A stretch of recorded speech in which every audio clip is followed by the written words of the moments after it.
So Black Clover chapter 335, Paladins, Archangels, Fallen Angels, Judgment Day. Let's get right into it. Wait, if Lucius was able to give Beelzebub's power to Sister Lily with soul magic, does that mean he ate Beelzebub's heart? And Lucius says that he took control of the remaining supreme devils in the underworld. Does that mean he ate all of the remaining supreme devils, as well as the lower level devil hearts? Which I would assume would be like every devil, unless he only ate Lucifer's heart and he just used his soul magic to control all the other devils when he puts his finger to their head and steal their powers. I would assume he was able to take control of all of them because he ate Lucifer's heart. And if I remember correctly, Lucifer was the strongest devil in the underworld, and once he ate it, he was probably stronger than the rest of the devils in the underworld. So Lucius is calling the people that he has transformed with his soul magic Paladins, or at least the translations say Paladins, and they are higher life forms with boundless wisdom and near invincible bodies. I wonder, if Asta creates an anti-magic like Shockwave, could he free Sister Lily from being controlled by soul magic? So I keep hearing the Paladins that Lucius mentions could be the 12 Paladins of Charlemagne. It is said that they had important roles in the Crusade and the battles against Muslims. So it seems like they are just knights who fight in like religious wars, I guess. So if I had to pick 12 people who could be like a Paladin, I'll pick people that are like somewhat close, or people that could like lead to interesting fights. Also, I'm going to exclude Lucius and the Dark Triad from the 12. So the 12 people I would pick would be Sister Lily, Damnatio, William, Mimosa, Charlotte, Asta, Fuegoleon, the First Wizard King, Finral, Magna, and Morgan. I picked these 12, well technically 10, because I feel like these 10 could lead to some like interesting fights. William vs Patri, Mimosa vs Noel, Charlotte vs Yami, Asta vs Yuno, Fuegoleon vs Mereoleona, the First Wizard King vs Nero, Finral vs Langris, Magna vs Luck, and Morgan vs Noct. Honestly, it would make more sense if the so-called like Paladins are actually Archangels, because the 7 Archangels, Michael, Gabriel, Uriel, Raphael, Salafiel, Raguel, and Barakiel, might have some things that could potentially tell us who some of them might be, because I did do some like research on the 7 Archangels, and the Archangel Michael is depicted holding a scale, which makes me think that this is Damnatio. He's also the right hand of God. He's also like carrying a banner.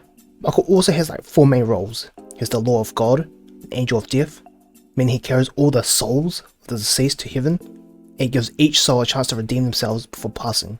His 3rd role, he weighs souls on his perfectly balanced scales, and he's the leader of the army of God. Michael also questioned God's decision to create man on earth. I'm going to assume that Michael is Lucius, because there's another Archangel that could be Damnatio as well. For the Archangel Gabriel, he's depicted holding a lily, so Gabriel might be like Sister Lily. Gabriel is also like the left hand of God, and he's able to regulate the feelings of people, particularly happiness and sadness. For the Archangel Raphael, he's the Angel of Healing, so this could also be Sister Lily or Mimosa, or anyone that can heal.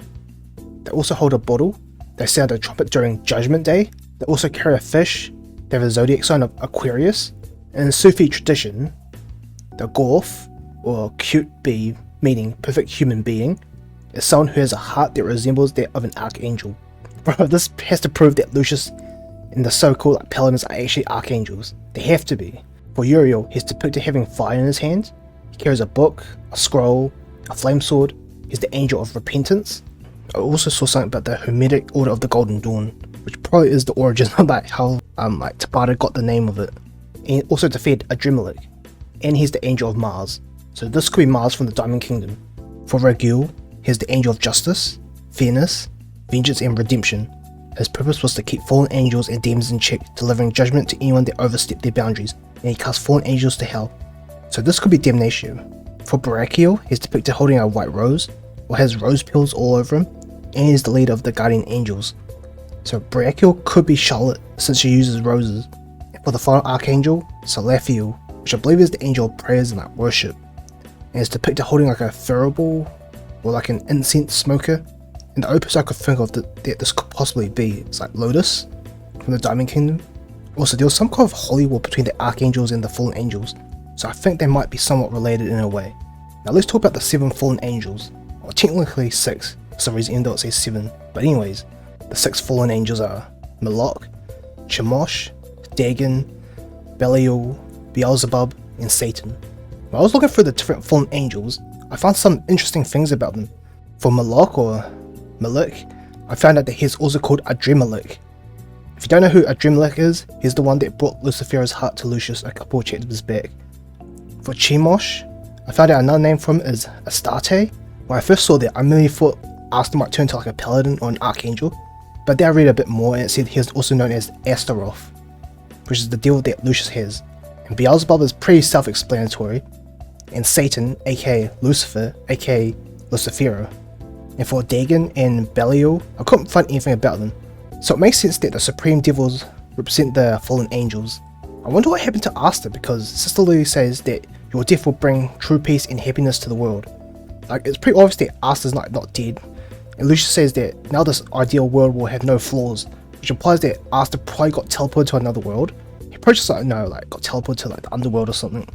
I also found out that the Archangels were a part of something called like Judgment Day, or the Last Judgment, which Lucius also said there's going to happen in like 7 days, which means that there could be a second coming of Jesus Christ, because Lucius did say he was going to use the magic of his siblings to rebuild humanity, so he could potentially revive Jesus and use his soul magic on him so he could use his power, so that he can like judge everyone on earth, or essentially have like a holy war of humans. Also, when I was researching things about Archangels and fallen angels, I came across the 7 deadly sins and the 7 heavenly virtues. I found I might go in depth on them in like another video. Overall, pretty interesting chapter. Lily got the ability to use Beelzebub's spatial magic, he took control of all the devils in the underworld, Lucius is calling all the people that he transformed with his soul magic Paladins. The Paladins could potentially be Archangels. The fallen angels might have something to do with the devils. Did Asta get teleported to the underworld? Is Lucius trying to resurrect a god?